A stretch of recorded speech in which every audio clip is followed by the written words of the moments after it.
And a good Monday afternoon to you. Welcome on in to Lunch with Claibs and Joe here on claibsonline.com. I'm Joe Roderick. He's Mike Claiborne. And as you can see behind us, we are at Mungenast St Louis Acura here on Manchester. And Claibs, you were taking a look around the showroom before we got started here. What caught your eye? That one right there. Yeah. Although I won't be able to afford it. One of the neat things about this place is they're still one of the few stores that actually has inventory. Mm-hmm. They have a great selection of used cars, but they still have new cars as well. So if you're thinking about it, maybe for your kid for school, maybe something used, whatever the case is, you can.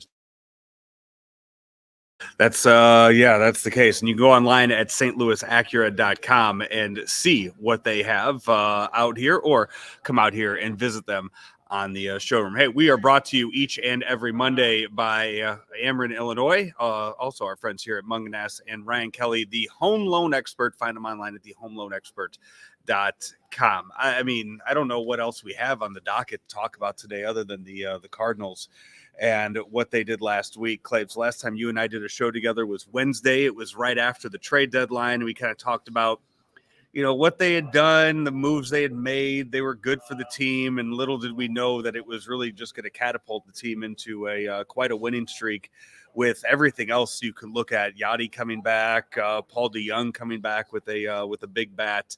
This team is it's a far cry from what we were talking about a month ago with this. All those things, like the perfect storm took place this weekend. You made the deals. You had new faces. You wanted to see if they can contribute. They did. And you wanted to see how good you were because, you can't play the Cubs and the Reds all the time because they don't get you ready for postseason because the Cubs and the Reds and teams of that nature aren't going to be in postseason. So all of a sudden, here come the Yankees rolling into town. Now, they were a little bummed up a little bit. They didn't have Rizzo or Stanton, but that's still a very good lineup. You didn't face Cole. Yeah. And but still in all, it's a good lineup that you needed to see how good you were going to be. First game, it was a nail biter. Second game, 1-0. And then yesterday, all the offense showed up at the ballpark for both teams. And it was just a survival of the fittest. And I think the way I looked at it, Yankees took the lead in every game. Mm-hmm. They scored first. The Cardinals don't have a very good record when the other team scores first. But they seem to be able to push back each time with a response. And I thought that said a lot about their makeup. And I think they kind of got up for the series because of who it was. Big crowds every night, extreme heat and humidity, but it was good. It was a fun time to be a Cardinal fan. You were up there in that nice press box. No, our air wasn't working. Oh, no? No, we had fans everywhere. It still didn't seem like it was working. Did you get Ben on that for the time? Ben was on. Okay. He did a lot of stuff to try and make it work. I tipped my cap to him, but it was a little bit of a challenge. Oof.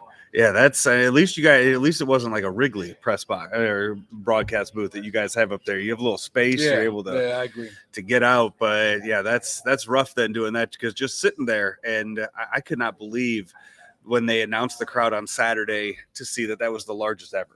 I had a feeling it would be because the thing that we didn't take into account, or we normally don't, is a standing room. Mm-hmm. That's what got them over the hump. And I think they maybe oversold or had a greater demand for standing room. And you think about the party suites, all those rooms being occupied, they were filled to capacity.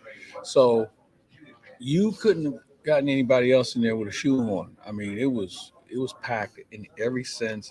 I thought the ushers and the staff, people at the ballpark were phenomenal considering the onrush of people. So it was a good weekend for sure, and I think everybody had to go home happy. Along with this, you had a lot of Yankee fans there. You did, and that's what I was going to say. You were talking about the ushers and everything. So I was there on Saturday, and you would get the competing, Yankee chants, and you'd get the Cardinal chants, and you'd get those going back and forth. And for as hot as it was, for as packed in as everybody was, I saw no issues. Yeah. I saw no fights. I saw nothing at all happen at Busch on Saturday. People passed out because of the heat. Yeah. But there was this one lady, and yesterday was an embarrassment. 4 hours and 25 minutes. Yeah. All because of one guy. And I hope he's okay. I'm talking about the home plate umpire, Ed Hickox, who just totally brutalized that game. So here's this woman. It's like the ninth inning with 2 out, and she's standing up like, "Let's go Yankees." And some guy said, "Hey, Just have a seat. It's too hot for all of that, right? He said, man, have a seat. It's just too hot for all that. And he was right. But, it was fun. And I think, obviously, when you win the first two, you feel good about whatever happens after that. But, yeah, it was good. And, the other thing, everybody who's on the field contributed. If you were in the lineup, you did something this weekend. And I think when you look at what Lars Nootbaar, Paul DeYoung were able to do, and Paul Goldschmidt and Arenado, we can talk about them every day. But I thought there were other guys who played really well. Dylan Carlson had a few hits yesterday. So, overall, it was a good team effort. Your bullpen was lights out, especially Chris Stratton. He was lights out. I thought that Helsley was really good. I don't know if people know how good that guy is. He's a Silver Slugger, Gold Glover, batting champion, you name it. He's done everything. And you don't see too many 6'4" second basemen. So, he gave up the home run, but I thought that was the only home run they gave up the whole weekend. Yeah. That's the whole weekend. You got the team that's leading the league in home runs. You have a guy that's going to, etch his name in stone with 60 plus home runs this season, and Aaron Judge, and you gave up 0 home runs. You kept him. He had a couple of big hits, but he didn't hurt you like he's capable of. And again, you didn't have Stanton or Rizzo, 2 important players, but man, it was fun. I don't know how else to put it. The one where Stanton did hurt, or where Judge did hurt you yesterday, that bases loaded, should have been out. Should have been a strikeout before he was able to get that. You talked about Ed Hitchcock. Have you seen his umpire card yet? If you go to umpire scorecard on Twitter, right. that is what it showed. That guy so many calls yesterday. Yeah, that's what it showed. It's his missed calls that he was 91% overall consistent yesterday. So 9% of the time he was getting it wrong. Yeah, he was getting it wrong. He was getting it wrong at the key times of the game. Yeah, for sure. He took a foul ball yesterday, right between the eyes. That I'm amazed that he was able to walk off. At that point, that's where he needs to call it a day. Somebody should step in, like for instance, in the National Hockey League, if a guy gets hit like that, he comes off. There's a guy upstairs that takes him off the ice. The NFL does the same thing. I think in this case, for umpires, somebody should have been able to say, "All right, you're done." Yeah, Yachty had to catch him. Yeah, that's if he would have fallen. That would have been really ugly if he would have fallen over. Yeah, I think, and that's something we'll talk with Joe West about later this week. There needs to be some safety measures implemented for umpires. New episode out of 5460, the Joe West podcast. Right now, it's Chris Welsh, the TV broadcaster for the Cincinnati Reds, longtime pitcher, and has a website all about rules of the game. You can find that wherever you get your podcast. Just search for 5460, the Joe West podcast. You mentioned Chris Stratton and him coming out this week. The Cardinals have kind of eased him in. They kind of threw him in there in a few blowouts against the Cubs and said, let's see what you can do. And then yesterday you saw him come in a big situation. The bullpen as a whole was incredible yesterday, but let's talk about the moves that were made, because a week ago at this time, we knew the Cardinals were out of the Juan Soto deal. We knew that, and we kind of figured, okay, Mo's going to have to make a big splash. What's he going to do?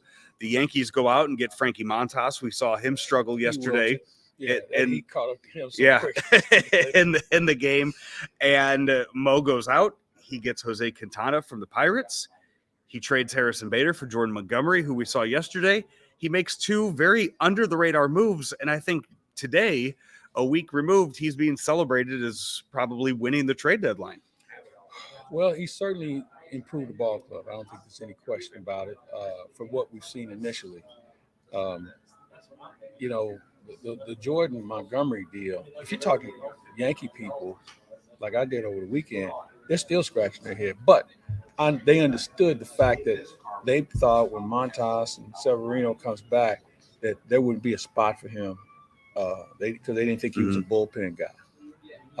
Throws out as a stretch full time. Yeah. Though that caught me off guard when I saw that. You know what? You're seeing more guys do it because I think it's easier and it's something that you're already accustomed to when you don't have a run, when you have a runner on base. Yeah.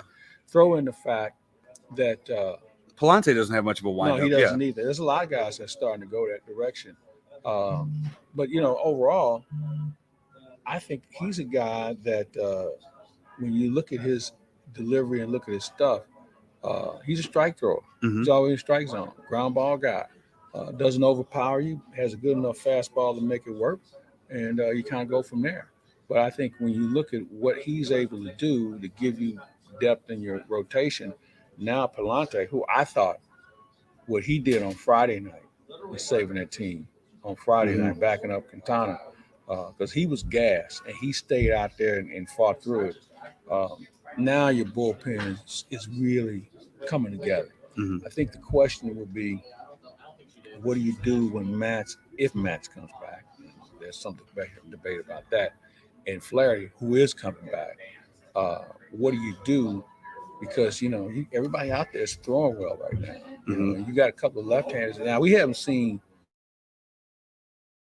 and I'm anxious to see if we see him on this next road trip a little bit more, especially in Denver where you need ground balls.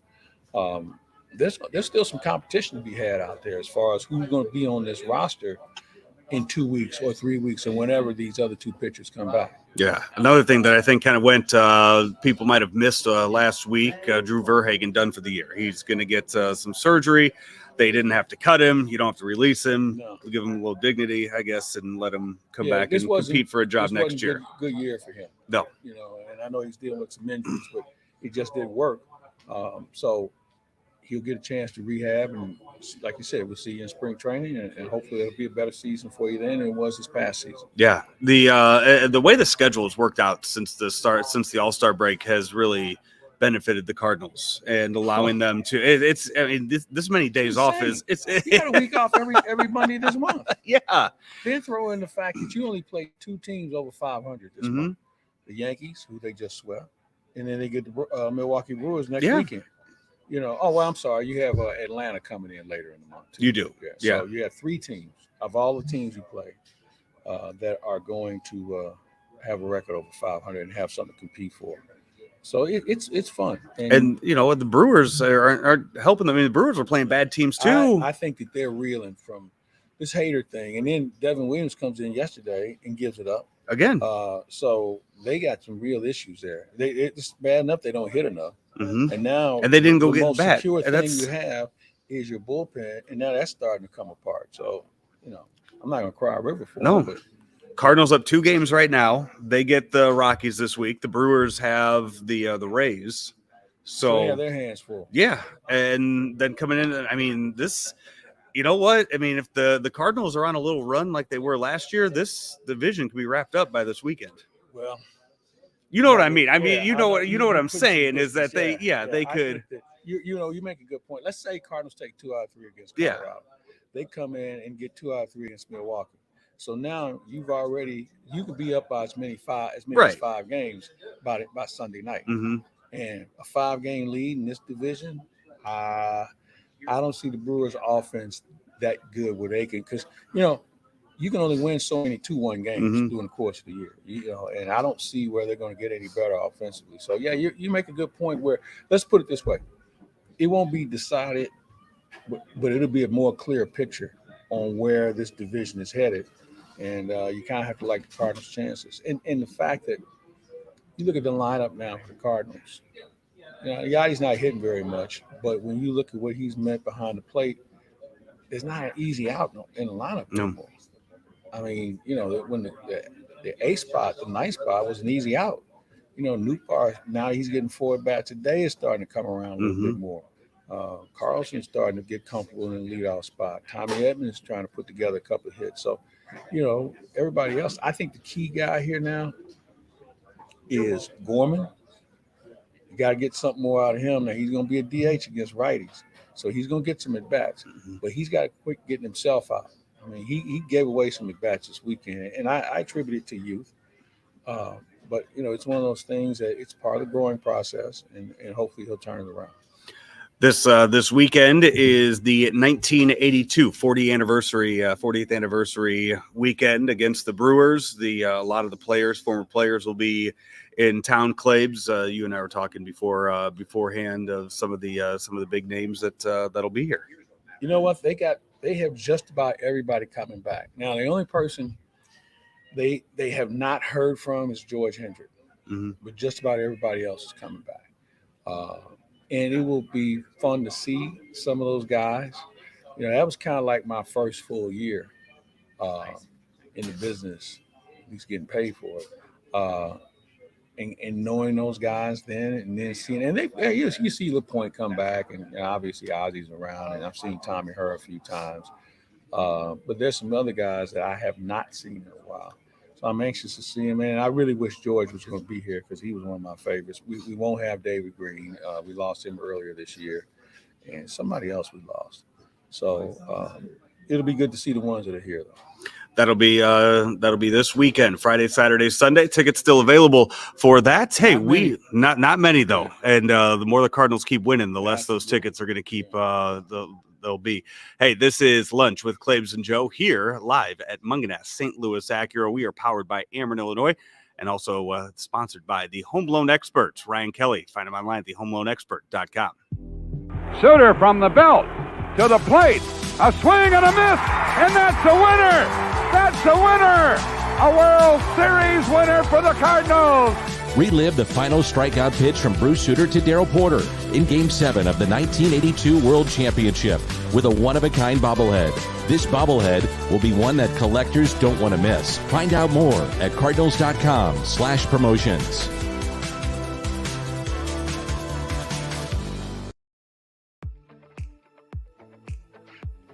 Hi, I'm Mike Claiborne, and I'm with the Gillespies, and I have to ask you a question. Is it true that you need a big down payment to buy a house these days?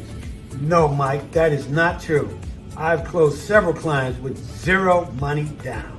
Seriously, $0 down. And as a bonus, we'll give you a $500 gift card when you mention Mike Claiborne. Only at jnjloans.com.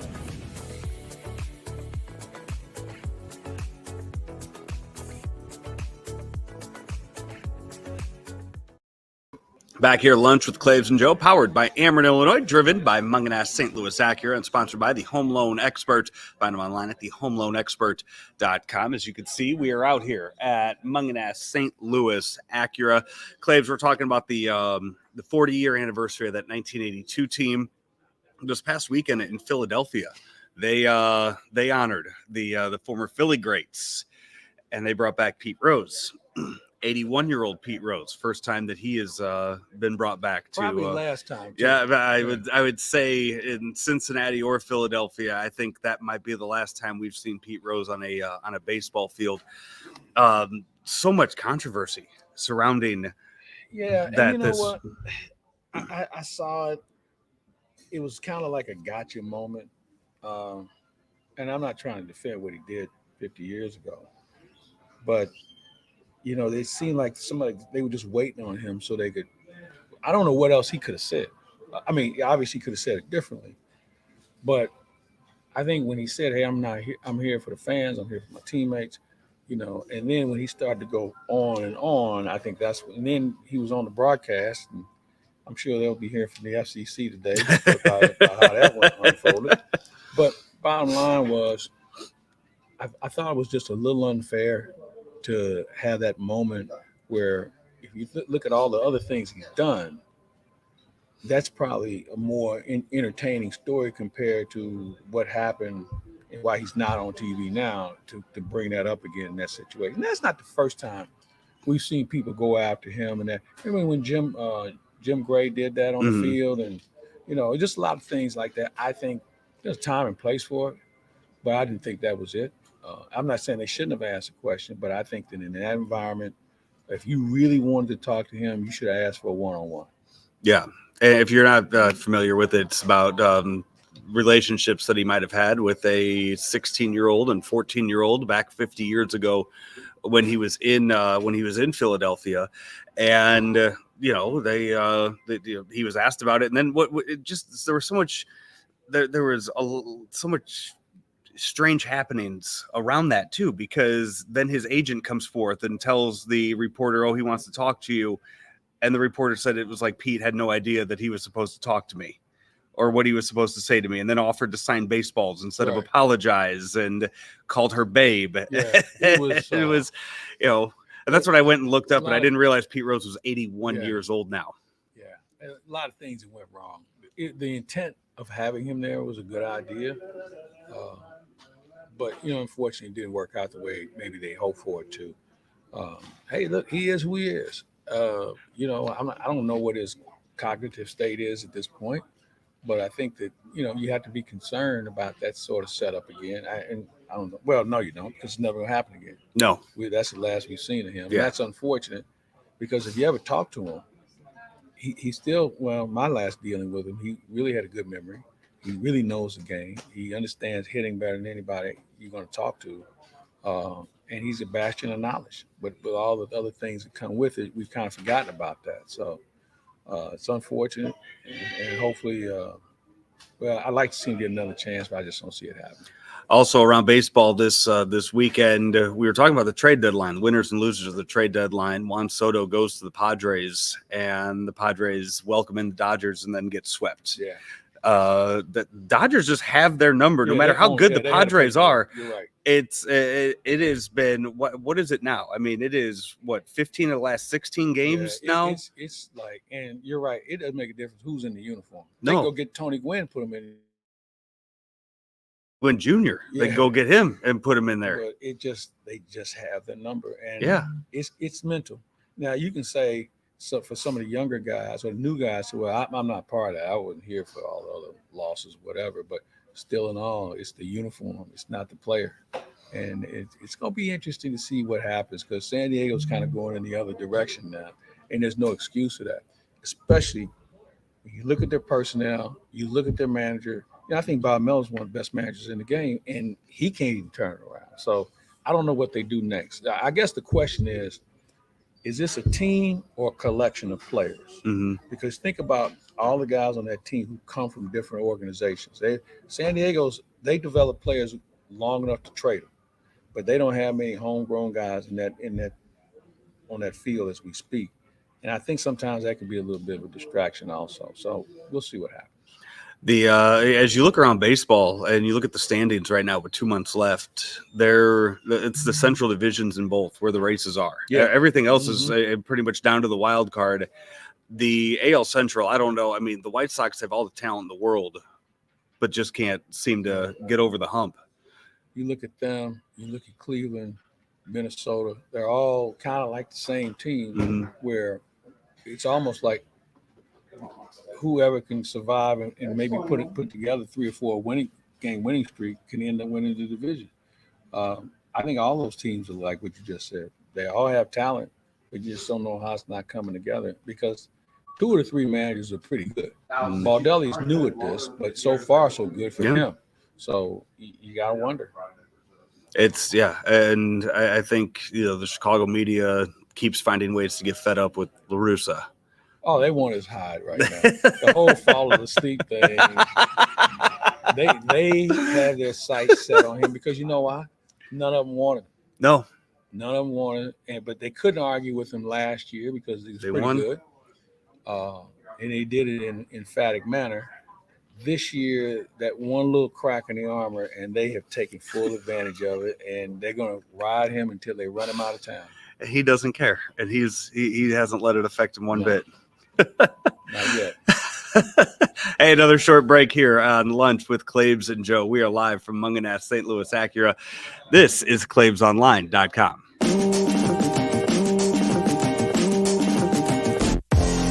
My name is Jeremy Seabury. I am one of the owners of Pawford K9. Marcus Galmore, co-owner of Pawford K9.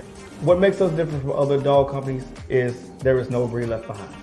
We stand by that 120%. We specialize in aggressive behavior modification. We don't turn away. We bring them in for a free evaluation to see if we can help the dog. Here at Pawford K9, we focus on the owners, educating the owners. How do I get this dog to give me the behaviors that I'm asking for without the treats? So that's when me and Marcus come in. We train the dog, so when you take the dog home, you don't need the treats. The dog is doing it because you're asking it to. After each training package, we go through a series of lessons. We keep going until the owner gets it. We make sure that they go over the beatings with their dog, and that dog is listening before they leave here, but also we follow up when they get home.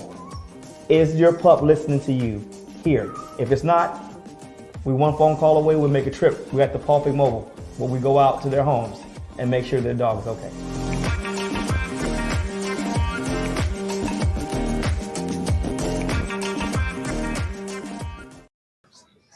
Final segment here of Lunch with Claibs and Joe here from Mungenast St Louis Acura. Claibs, kind of a, not a whole lot going on this week. No hockey news yet. You're going to start to see, obviously, the NFL is going to ramp up. College football is here. And you're going to have some other things starting. You're going to basically focusing more on the pennant races, because now we're starting to see some separation, okay? And, just like in the Cardinals division, with them in Milwaukee, you mentioned what's going on in the American League Central. But, the Yankees, the Astros, they're fighting for home field. Wild card, it's different where, once you become a wild card, you never come off the road. I mean, so there's so many things that everybody's fighting for. Teams are starting to get some players back. Philadelphia's going to hopefully get Harper back.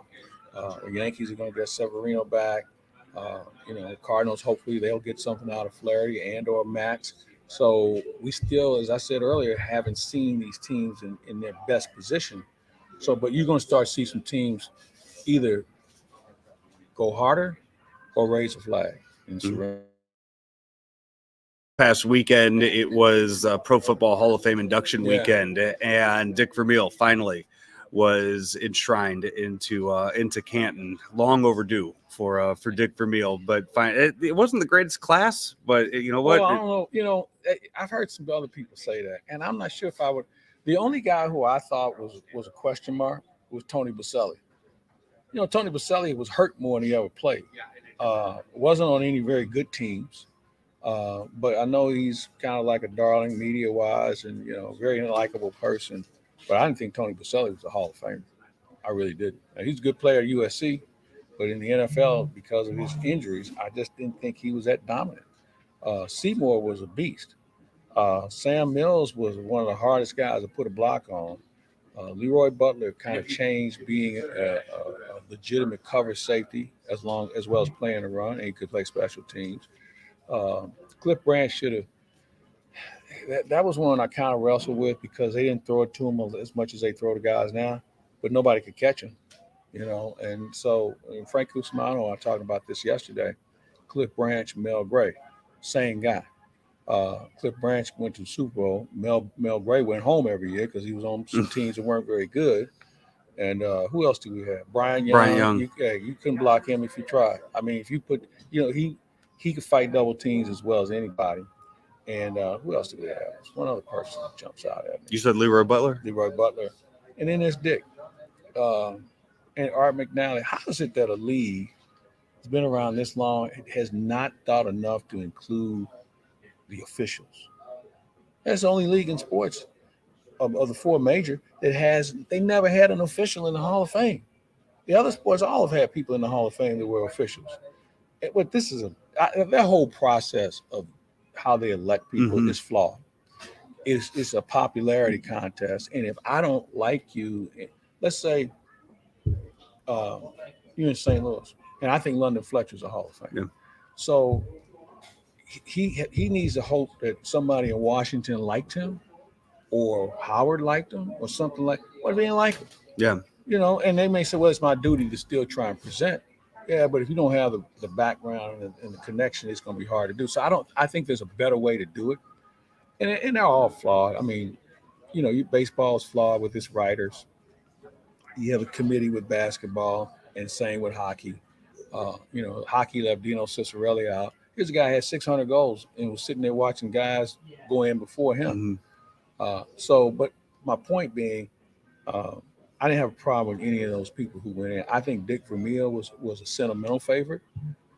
He won everywhere he was at. He was at the Super Bowl a couple of times. But I think because of his longevity and his positivity all those years, I think he was more of a sentimental favorite than anything else, because Dick Vermeil, Don Coryell changed the way the game was played, and he's still not in. And that's wrong. But I'm happy for him. Yeah, that was all I watched. I mean, I saw his speech this weekend, and that was. I think the speeches that they give are the best ones. Seymour, and they've cut them short too. Brian They've Young, tried to cut them short over the years. Yeah. Person. Yeah. That's, I mean, Well, far until cry Bill- from when they were going, letting them go like 40 Yeah, shoot me minutes. in the head. Yeah. But yeah, I enjoy those speeches. I thought Dick was going to have a speech. He just had a thank you ceremony, which is fine. It's your minutes. You do what you want to do with it, and do whatever. He reeled off some names that I hadn't thought about or heard of in years. And it kind of made me feel good about some of those people that I knew that he was there. And then I was talking to Frank yesterday about how many people from the Rams were there from St. Louis as far as front office people, coaches. But he told me a great story. He said he was talking to John Shaw. He said he hadn't spoken to Stan Kroenke in 8 years.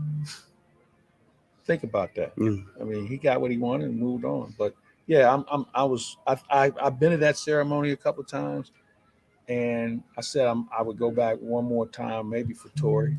But other than that, I probably won't ever go back there. That's the last St. Louis Ram. Yeah. That him, or if London gets in, would be one of those two. But he's more of a Redskin. Although I would say this, had they kept him, we probably would have been able to win a little bit more. Yeah. Because our defense wasn't very good after he left. No. Hey, this has been another episode of Lunch with Claibs and Joe out here at Mungenast St. Louis Acura. Come on by and see them or visit them online at stlouisacura.com. We will have daily cards live all week long. Keep a lookout for that. Plus a new episode, as we mentioned, of 50 available now with Chris Welch of the Cincinnati Reds. That'll be that's up for you right now wherever you get your podcast. Got to search for that separately. It's outside of the Claibs Online podcast page, but search for 5460 the Joe West podcast. We have been brought to you by Ameren, Illinois, Mungenast St. Louis Acura, and also Ryan Kelly, the home loan expert. Find him online at thehomeloanexpert.com. For Mike Claiborne, I'm Joe Roderick. Have a great rest of your Monday. St. Louis Acura has almost 200 pre-owned vehicles in stock with inventory arriving daily and can offer the best trade-in value. While others raise their prices and fees, we choose to earn your repeat and referral business by not taking advantage of the current market situation. We invest in our team, becoming one of St. Louis's top places to work and fastest growing companies. St. Louis Acura remains committed to becoming better than ever for you. Located at Manchester and Mason Roads.